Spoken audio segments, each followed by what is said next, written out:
அஸ்ஸலாமு அலைக்கும் வரஹ்மத்துல்லாஹி வபரகாத்துஹு. இப்போ நான் ஒரு வீடியோ போட்டேன் இல்லையா? அந்த பொண்ணு பாருங்க, 2 வசனம் பேசிட்டு 3வது வசனம் பேசுறதுக்கு என்ன என்ன அப்படின்னு தேடுது. இதுக்கு காரணம் என்னன்னு நினைக்கிறீங்க? மேடம் எழுதி கொடுத்தத மறந்துட்டாங்க பேச.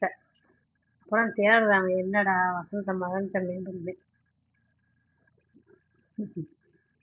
இந்த இந்த பிள்ளையில இருந்து விஜய் வரைக்கும் எல்லாரும் பேப்பர் பார்த்து தான் வாசிச்சிட்டு இருக்கிறாங்க.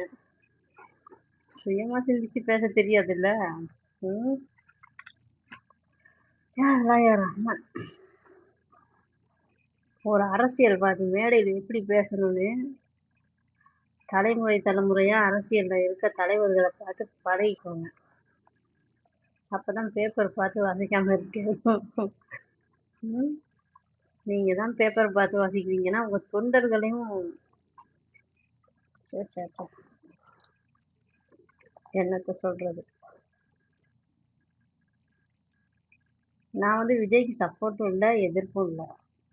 எனக்கு விஜய் ஒரு நடிகரா நல்லா பிடிக்கும்.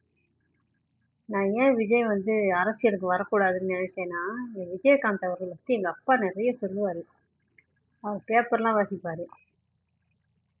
விஜயகாந்த் இப்படி பண்ணியிருக்காரு அப்படி பண்ணியிருக்காரு. அப்ப நான் யோசிப்பேன், நடிகர்கள் நிஜ வாழ்க்கையும் நல்லா தான் இருக்கு அப்படின்னு. ஆனா எல்லா நடிகரும் அப்படின்னு கேட்டா கிடையாது. விஜயகாந்த் மிக்க எல்லா நடிகரும் இருக்க மாட்டாங்க. ம். நான் நேற்று பேசினதை பார்த்து எல்லாம் நினைச்சிருப்பீங்க நான் விஜய்க்கு சப்போர்ட் பண்றேன்னு. ஒரு குடும்பஸ்தன், ஒரு பொம்பளை திரும்பி கூட பார்க்காத ஒரு ஆள் திருமணம் முடிச்சு இந்த வயசுக்கு வந்ததுக்கு அப்புறம் இன்னொரு பெண்ணோட தொடர்பு இருந்தா போயிட்டு கேட்கலாம். ஏன்னா அவருக்கு அதுக்கு முன்னாடி எந்த பழக்கமும் இல்லை. நல்லா வாழ்ந்த மனுஷன் திடீர்னு என்னப்பா இன்னொரு பொண்டாட்டியை கூட்டிட்டு போறேன்னு கேட்கலாம். விஜய் அப்படியா? அவர் நடிகர். பல பொண்ணுங்களோட சல்சா பண்ணியிருப்பாரு. அங்கங்க போயிட்டு தங்கியிருப்பாரு, கூத்தடிச்சிருப்பாரு. வீட்டிலே கொண்டாந்து கூத்தடிக்கிறாராம் நடிகைகளை. அப்படிப்பட்ட ஒரு மனுஷன்ட்டு இதெல்லாம் புது விஷயமா? ம்? இதெல்லாம் தெரிஞ்சுதானே நீங்க கல்யாணம் முடிச்சீங்க. சங்கீதா மேல அதனால எனக்கு கோவம் தான்.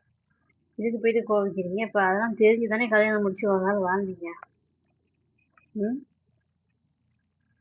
இப்ப அழுது புலம்பி என்ன பண்றது? எல்லாம் தெரிஞ்சுதான் இவ்வளவு நாள் வாழ்ந்தீங்க. இன்னும் கொஞ்ச நாள், இன்னொரு 10 வருஷமோ 20 வருஷமோ வாழ்ந்துட்டு போங்க. வேற என்ன பண்றது?